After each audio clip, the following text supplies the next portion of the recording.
Hi and welcome to today's live chapter reading of Slow Burn by A.K. MacBride, courtesy of Itsy Bitsy Book Bits.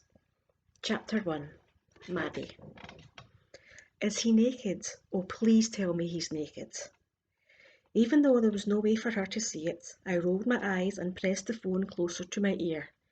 Yes, Frankie, he's butt naked, working his wood while the midday sun is beating down on him. Choosing to focus on my words instead of my sarcasm, my best friend slash sister from another mister sighed.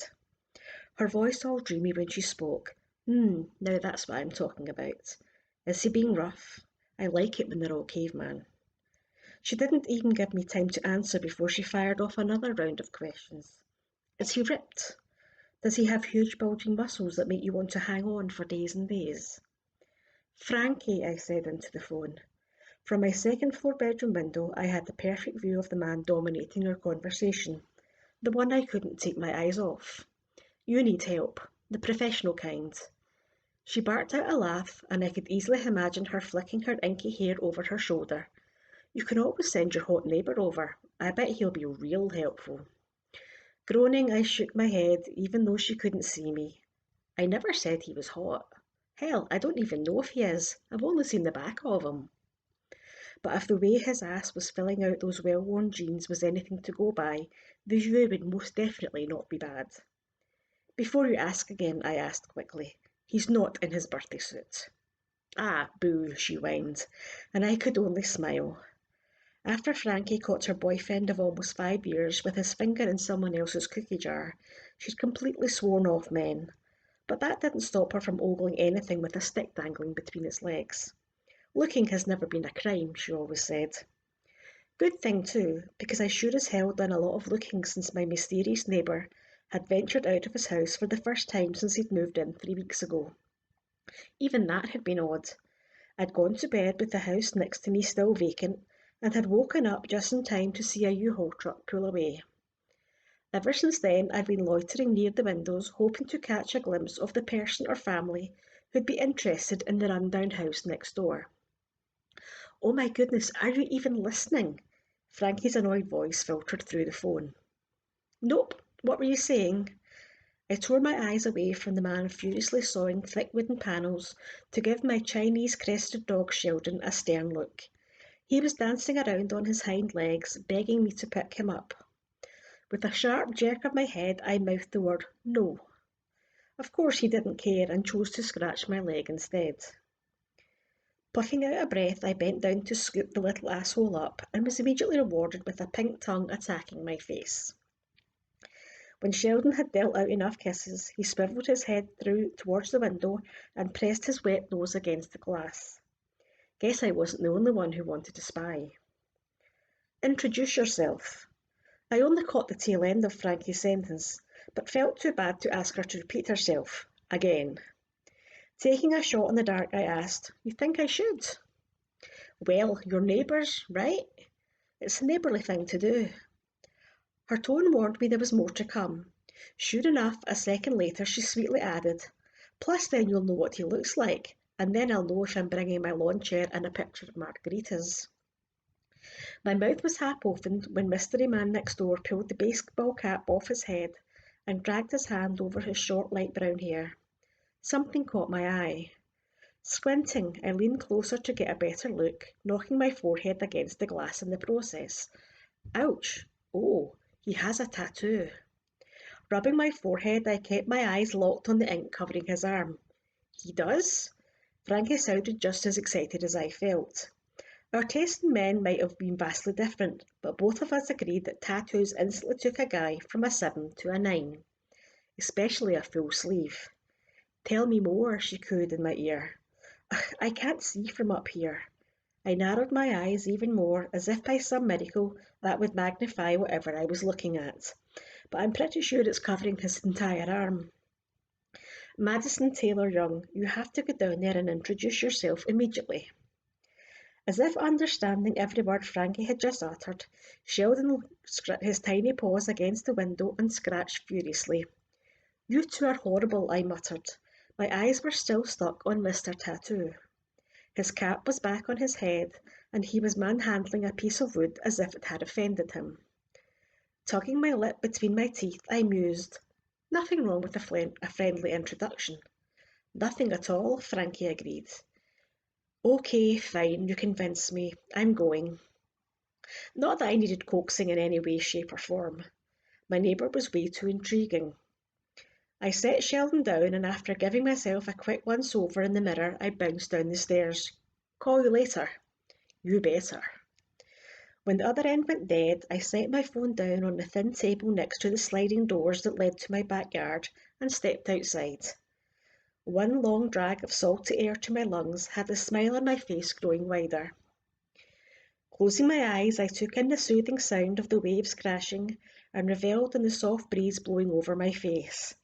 That right there almost made it worth it to be back. Almost. I opened my eyes and shook off the melancholy before it had time to sink its claws in.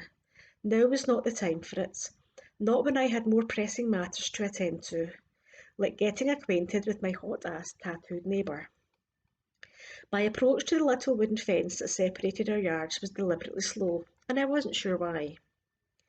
It wasn't like I was a jump in head first type of girl, but I wasn't overly cautious either.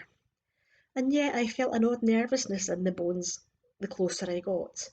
He was still hunched over his bench, one hand gripping the wood while the other hand furiously worked a handsaw.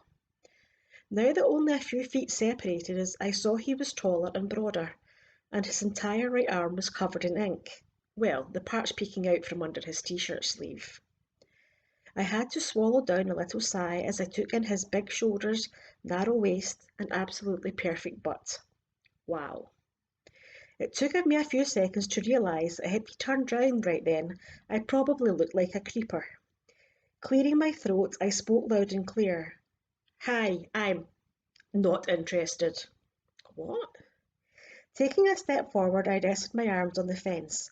I just want to introduce myself. No. At least that's what I thought the grumble translated to. My brows knitted together. I was so confused. Never in my life had an attempted introduction gone like that. And I spent a year in New York, so that was saying a lot. I also wasn't one to simply give up. Once I had my mind on something, I had to see it through.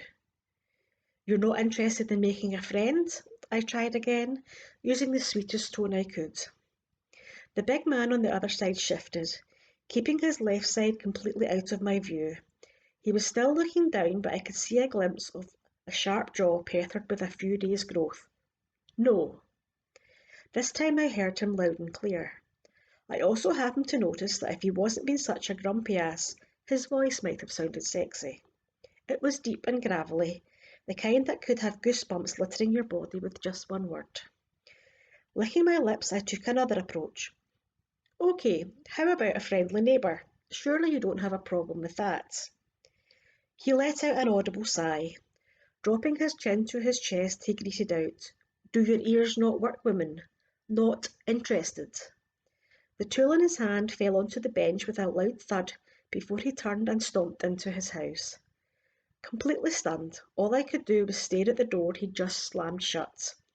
It was the sound of my phone shrieking to life from inside my house that finally pulled me out of my stupor. With a sharp shake of my head, I pivoted and hurried to answer. I didn't even have to look to know it was Frankie. Swiping the green button, I pressed the device against my ear. He's an asshole. Chapter 2. Maddie.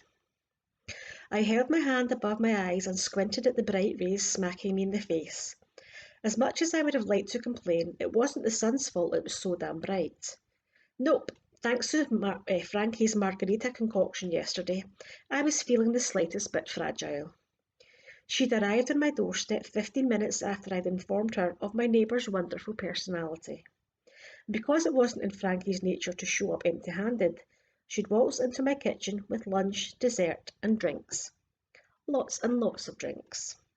Naturally, we'd hoped to catch a glimpse of Mr. Personality next door, but his grumpy butt hadn't made an appearance once. In fact, I don't think I was going to be seeing much of him at all.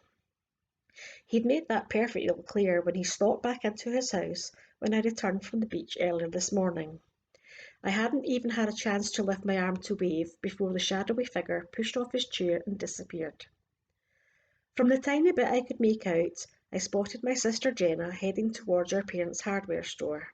Instead of going in, she turned and waited for me to catch up. Great. Fun weekend? She chirped the moment I reached her. Jenna had 2 years on me, but anyone who didn't know us could easily mistake us for twins. We had the same blonde hair, we shared the same almond-shaped, hazel-coloured eyes, even our damn noses looked alike. That's where the similarities stopped, though. Unlike me, Jenna had her act together. She was raising my nephew on her own and doing a damn good job at it too. Her bookkeeping skills were the best, and she had yet to disappoint my parents in any way. Pushing those thoughts away, I forced a smile to my lips and said, Frankie brought her trunk of junk over yesterday. There wasn't a person in Clearwater Bay who didn't know about Frankie's trunk of junk. Creating delicious boozy drinks was her passion. Well, that and baking. So much so that her bakery, Sugar Booger, was known for its decadent alcoholic cupcakes 2 towns over. Jenna made a noise and pulled on the door. Come on, let's get some coffee in you. Eager to get out of the sun, I rushed past her, giving her a grateful smile as I did. She smiled back, but something was off. She looked almost sad. Is Tommy okay? I asked over my shoulder. I could only see her brow pulled together before I had to focus on where I was going. I didn't want to accidentally walk into one of the shelves and have a hammer or screwdriver fall on my toes. He thinks his life sucks and that I'm the worst mum for making him eat his vegetables. So just another normal day. Why? I shook my head and immediately regretted it. You look off. Are you okay? A warm hand landed on my shoulder and squeezed. I'm just tired. The only one who is not okay here is you and that hair of yours. The hairs at my nape stood on end. My sister was lying to me and I didn't like it. Unfortunately, my brain hurt too much for me to even attempt to get to the bottom of it. Focusing on the delicious coffee smell coming from the small kitchen at the back of the store, I made a mental note to ask her about it later. Way later, when the little guy pounding his hammer against my skull went to sleep. As I knew we would, we found our mum sitting at the little table, sipping her tea and doing her crossword. Don't talk too loud. Maddie has a hangover, Jenna cheerily announced. Mum looked up, her dark brown eyes boring into me from over the rim of her glasses. She didn't have to say a single word. I felt the weight of her disapproval all the way to the soles of my feet. Shrugging, I muttered the same words I'd said to Jenna. Frankie came over. When my mum dragged her glasses off her nose and set them on the table with a sigh, I wanted to turn round and run until my legs couldn't carry me any more. Madison, you know better than that. It's irresponsible.